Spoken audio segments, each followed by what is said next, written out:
Aujourd'hui, à Geek Mode, on vous parle du jeu Dead Rising, un jeu avec des zombies. En général, c'est toujours bon, mais est-ce que celui-là tient la route?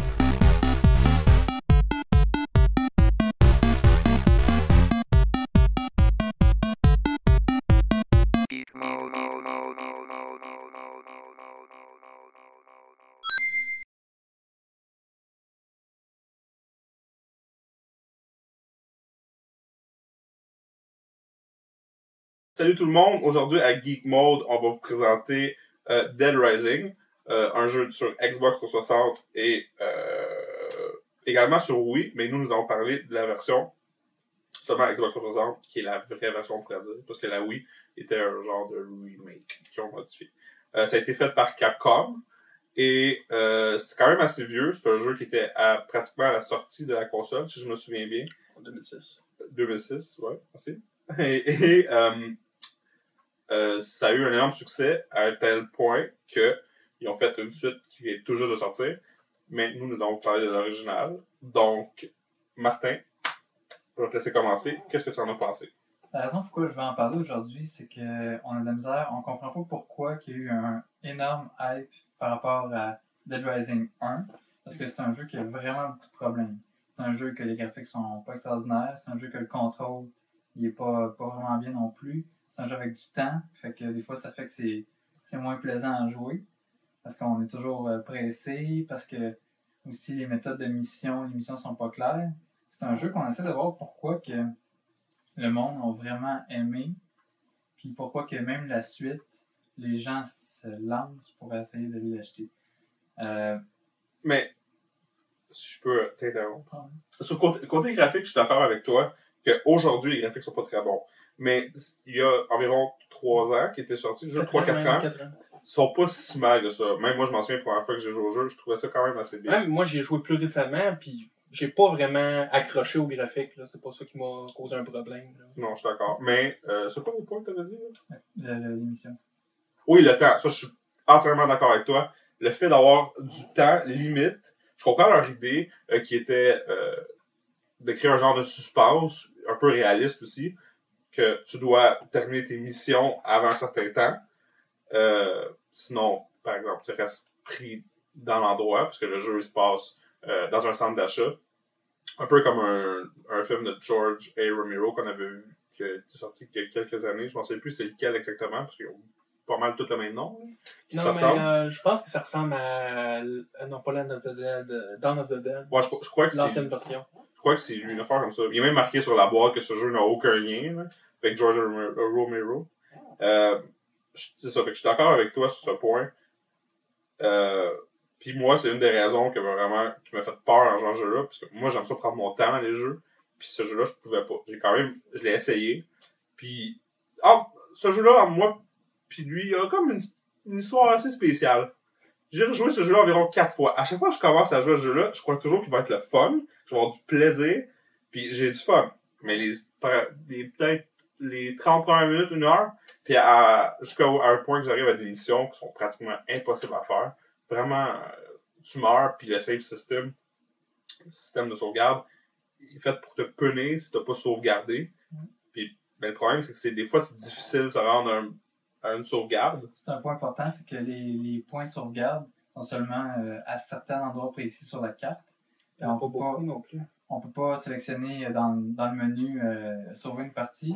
Donc des fois, tu peux réussir une mission, mais pas être capable de te rendre au save point. De cette façon-là, tu meurs, mais tu es obligé de recommencer toutes tes missions, même des fois, tu es obligé de recommencer le jeu au complet. Parce que si tu n'as pas réussi à sauvegarder, tu es vraiment dans le trouble. C'est un défaut du jeu. C'est le genre de jeu avec du temps que ça aurait pris des points de sauvegarde, des checkpoints ou une sauvegarde manuelle. Ce qui est le pire, c'est que tu peux faire un save point, un endroit où tu penses que ça va bien aller, puis t'es déjà trop tard pour ta prochaine mission, tu pourras pas te rendre à temps. Fait que t'es fait. Oui, puis il y a un autre point aussi important, c'est que les missions sont données par le téléphone du personnage. Puis ça, le cellulaire, quand il sonne, quand le personnage répond à son cellulaire, il peut pas attaquer. Fait que ça, c'est un gros problème que si on t'es dans une horde de zombies, ton téléphone sonne, si tu réponds, tu meurs parce que t'es pas capable de te défendre. Non, pire que ça, tu réponds, Puis si tu te fais attaquer, il me semble, après ça, la personne, ça va raccrocher, puis il va te rappeler tout de suite. Oh, Ouais, puis il va te dire, pourquoi tu me raccroches au nez? Come on, sois plus respectueux, genre. Mais tu sais, t'es en train de te faire attaquer par des zombies, là.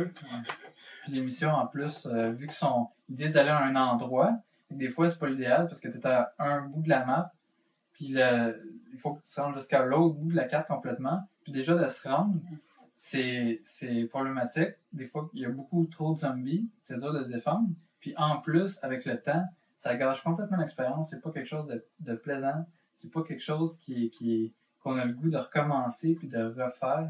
C'est ça le problème. Puis le pire des problèmes, c'est l'intelligence artificielle avec les personnes qu'il faut que tu ailles sauver, qu'il faut qu'ils survivent aux zombies, mais ils n'ont aucune idée de comment se défendre. Même que des fois, ça peut arriver que tu leur donnes une arme, un gros marteau, mettons, puis ils se frappent même entre eux à cause qu'ils essayent de frapper d'autres zombies, puis un autre bonhomme est là, puis il se fait frapper. Moi, ça m'arrive une fois, je sauve quelqu'un, je l'ai frappé par accident parce qu'il était à côté des zombies, puis à cause que je l'ai frappé, il s'est retourné contre moi. Ouais, aussi. Puis il voulait me tuer, puis là, je pouvais plus le sauver. Puis là, je me suis fait attaquer par d'autres zombies, parce que c'était la nuit, puis la nuit, les zombies sont plus puissants. Puis j'ai rien contre ça, mais le fait... Ouais, la nuit, les zombies... il y a une petite cinématique qui montre que la nuit arrive. En tout cas, moi, ça m'est arrivé une fois, parce que je me suis rendu une fois la nuit, puis c'est là que je bloque, parce que les zombies sont trop puissants, puis j'essaie de faire les différentes missions, puis je me fais toujours tuer, parce que je me fais tuer parce que je suis pas capable. Je suis pas très bon dans les jeux. Là. Je me considère quand même capable de finir les jeux. Puis ils montrent la petite cinématique qui montre le zombie qui a les yeux rouges. Puis dans le centre d'achat, il y en a un peu plus, puis ils sont plus agressifs. Ouais, c'est vrai. Puis j'ai rien contre ça, là. Mais donc, en gros, moi je considère que les gens devraient quand même essayer ce jeu-là. Parce qu'il y a eu une popularité. Je trouve qu'il y a quand même des bons côtés. Selon moi, peut-être avec Left 4 Dead, c'est le meilleur jeu de zombies selon moi, là, avec l'ambiance, côté ambiance. Ce jeu-là aurait pu être meilleur que Left 4 Dead, même si il a réglé les problèmes qu'on a parlé. Puis selon moi, les gens devraient quand même l'essayer, mais je crois que c'est quand même assez évident que nous avons pas mal tous presque haï ce jeu. Moi, personnellement, je le hais, je suis plus capable. Je vais sûrement aller le vendre, parce que je suis plus capable. C'est la même chose pour moi. Moi, je dis que les gens devraient l'essayer parce que selon moi, c'est vraiment... Côté concept, là, en gros, là, c'était vraiment le jeu de zombie qui m'intéressait le plus. Parce que il ressemble vraiment à Dawn of the Dead, par exemple. Il ressemble à un vrai film de zombie, comment il est fait. Mais il échoue complètement côté gameplay. Je dirais que le monde devrait le louer, peut-être. Ben, pas l'acheter. Il faudrait juste l'essayer, trouver une manière de l'essayer. Mais il est quand même pas cher. Moi, je pense que c'est un jeu qui aurait eu beaucoup de potentiel, mais les défauts, c'est que s'il aurait réussi à faire un mode de mission comme dans... enlever le temps, premièrement. Deuxièmement, s'il aurait fait l'émission comme dans Grand Theft Auto, qu'on se rend à un endroit, que la mission démarre à cet endroit-là, au lieu d'être obligé de se rendre, que si les points de sauvegarde auraient été soit manuels ou soit qui auraient été plus fréquents ou des checkpoints automatiquement quand on finit une mission. Mais c'est un jeu qui était quand même intéressant côté environnement, côté concept. Les armes sont originales, sont variées, sont nombreuses. The only way to survive is to grab whatever you can get your hands on.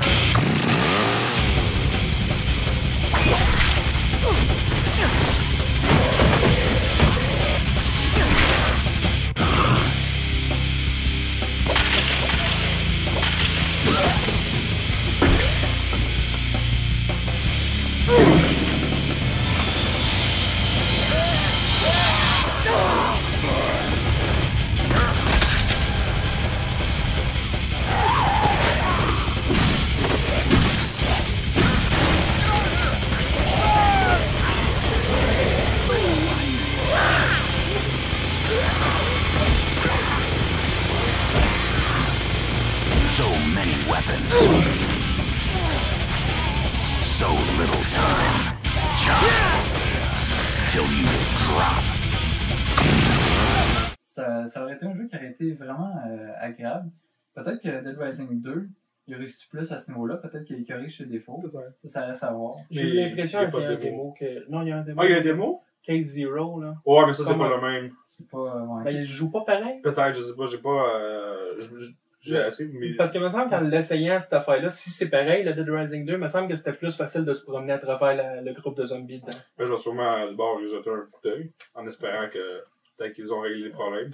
Mais ça m'étonnerait vu la popularité Ouais. que le 1 a eu. Donc, ben, c'est ce qui conclut cet épisode de Geek Mode. En espérant vous revoir la prochaine fois.